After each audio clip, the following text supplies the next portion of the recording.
साथियों, आज का जो दिन आपको मिला है वह ईश्वर की तरफ से दिए गए किसी उपहार से कम नहीं है। साथियों, किसी चीज़ के पीछे छिपी भावना को पहचान लेने से वह चीज़ उपहार बन जाती है और उस भावना को न पहचानने से उपहार भी केवल एक चीज़ बनकर रह जाता है। यदि आपको उपहार में एक कलम दी गई हो तो आपको कलम एक उपहार तभी महसूस होती है जब आप उस कलम के पीछे की भावनाओं को समझ पाते हैं। यदि यही कलम आपको दो अपशब्द कहकर दी जाए तो शायद आप उस कलम को उठाकर फेंक देंगे। आपको आपका बचपन तभी उपहार स्वरूप लगता है जब अपनी परवरिश के पीछे के माता पिता के अथक प्रयासों तथा भावनाओं को आप समझ पाते हैं। हम सबके जीवन में हमें एक शिक्षक या एक गुरु ऐसा अवश्य मिलता है जिसकी दी हुई शिक्षा हमें जीवन भर याद रहती है तथा वह शिक्षा हमारे जीवन में एक उपहार सिद्ध होती है। या हम इसे ऐसे समझ सकते हैं कि शिक्षा तब उपहार बन जाती है जब हम उस शिक्षक की भावना को पहचान जाते हैं जिसने अपना ज्ञान हम में उड़ेल दिया हो। इसी प्रकार से जब हम हमारे निर्माण के पीछे हमारे निर्माणकर्ता की भावना को समझ जाते हैं तो यह पूरा जीवन हमारे लिए सृष्टिकर्ता की तरफ से दिया गया उपहार बन जाता है। किसी संस्थान या कंपनी में हो रहा विकास और वृद्धि तब उपहार बन जाता है जब संस्थान के साथ साथ कर्मचारियों का भी विकास तथा वृद्धि होती है।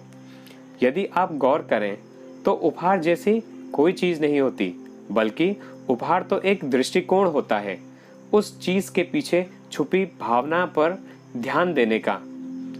यदि आप पर्याप्त ध्यान दें तो आप पाएंगे कि आज के दिन के रूप में आपको जो उपहार मिला है वह आज का दिन इस सृष्टि के आरंभ से लेकर अभी तक न ही पहले कभी आया है और न ही भविष्य में कभी आएगा। इस पल जैसा कोई दूसरा पल होना संभव नहीं है। हर पल तथा हर दिन अपने आप में यूनिक है। जिस प्रकार अरबों की जनसंख्या में एक भी व्यक्ति का फिंगरप्रिंट मैच नहीं करता, सबके फिंगरप्रिंट्स अपने आप में यूनिक हैं एवं उनके जैसा विश्व में और कोई नहीं होता, उसी प्रकार से आज का दिन तथा आज का यह पल यूनिक है। अतः इस पल तथा इस दिन को संवारने में अपनी पूरी शक्ति लगा दीजिए। इस अर्थ में आज का दिन एक उपहार की तरह ही है।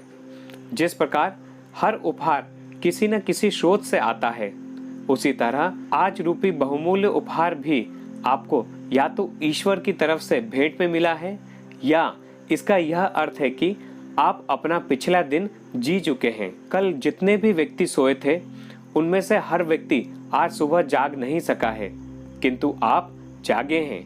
यानी ऊपर विराजमान कोई शक्ति अभी आपको इस योग्य मानती है कि आपको एक और आज दिया जाए। आपको ये 24 घंटे दिए जाने के पीछे कि उस देवीय भावना को पहचाने। आप यह जान लें कि आपका आज ईश्वर की ओर से आपको दिया गया एक उपहार है। यह समझ लें कि उपहार के प्रति किया गया दुर्व्यवहार उसके दाता के प्रति किया गया दुर्व्यवहार होगा। आज के जीवन का बर्बाद किया गया एक भी दिन उस उपहार दाता के साथ किया गया दुर्व्यवहार है, विश्वासघात है। जब आप किसी उपहार का महत्व जान जाते हैं, केवल तभी आप उसका मूल्य समझ सकते हैं। अपने आज को महत्व दीजिए तथा इसे मूल्यवान बनाइए। आप रात में सोने से पहले केवल 2 मिनट के लिए अपने आज के पूरे दिन पर नजर डालें। तब आपको पता चलेगा कि आपको क्या करना चाहिए था और क्या नहीं करना चाहिए था। जो नहीं करना चाहिए था, आप अगली बार उसे इम्प्रूव करें। आप प्रत्येक दिन स्वयं को केवल 1 डिग्री इम्प्रूव करने की कोशिश करें। आप देखेंगे कुछ ही समय में आपका जीवन बदल जाएगा। जिन भी आदतों के चलते आपके जीवन में परेशानियां हैं, उन्हें प्रत्येक दिन 1 डिग्री इम्प्रूव करें। जो भी जीवन में आप पाना चाहते हैं या आपने जो अपने लिए लक्ष्य निर्धारित किया है, उसकी तरफ 1 कदम और बढ़ाएं। आप देखें कि कल की तुलना में कैसे मैं अपने जीवन में आनंद को और थोड़ा बढ़ा सकता हूँ, कैसे अपना फोकस और बढ़ा सकता हूँ, कैसे अपनी खुशी को तथा अपने बोध को बढ़ा सकता हूँ। आपके जीवन का प्रत्येक दिन आपको आपकी मृत्यु के करीब ले जा रहा है, इसलिए जीवन को जीवन में पूर्ण भागीदारी के साथ जीना सीखें। जीवन को उथला उथला जीने से अच्छा है कि जीवन को गहराई से तथा पूर्णता से जिया जाए। आज आप अपने जीवन के एक दिन का सौदा करेंगे कि इसके बदले में आपको क्या मिलेगा, इसलिए अपने आज को जितना हो सके उतना उत्पादक बनाएं। आज आपके शेष जीवन का पहला दिन है, इसलिए अपने अतीत को लक्ष्मण रेखा के पीछे बांध दें। विश्वास करें कि बीता हुआ कल तो कल के साथ ही खत्म हो गया है, इसलिए भविष्य में जीने के लिए अपने स्पीड बटन को दबा दें।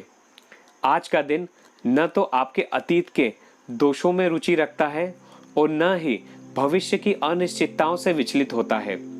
यह अपने आप में एक स्वतंत्र दिन है, अपने आप में एक स्वतंत्र अवसर है और अपने आप में जीवन का एक अंश भी।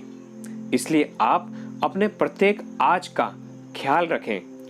इसी से आप अपने पूरे जीवन का भी ख्याल रख सकेंगे। बुद्ध ने कहा है, उठो और आभार प्रकट करो, क्योंकि यदि आज हमने बहुत अधिक नहीं सीखा है तो थोड़ा तो सीखा ही है, और यदि हमने थोड़ा बहुत भी नहीं सीखा है तो कम से कम हम बीमार तो नहीं पड़े हैं, और यदि हम बीमार भी पड़ गए हैं तो भी कम से कम हम जीवित तो हैं। इसलिए हम सबको आभारी होना चाहिए। हम सबको यह प्रार्थना करनी चाहिए कि हे ईश्वर, मेरा यह दिन मुझे आपकी ओर से मिला उपहार है, और इस दिन को मैं जिस तरह जीऊंगा वह मेरी तरफ से आपको एक उपहार होगा। तो साथियों, यह वीडियो आपको कैसा लगा कमेंट करके अवश्य बताइएगा। यदि यह वीडियो आपको अच्छा लगा हो तो इसे लाइक कीजिएगा तथा इस चैनल को सब्सक्राइब कर लीजिएगा तथा बेल बटन को अवश्य दबा दीजिएगा। यदि यह वीडियो आपको यूजफुल लगा हो तो अपने दोस्तों से अवश्य शेयर कीजिएगा, अपने परिवार तथा अपने रिश्तेदारों में अवश्य शेयर कीजिएगा। साथियों, आपका बहुत बहुत धन्यवाद। आपको मेरा सादर प्रणाम।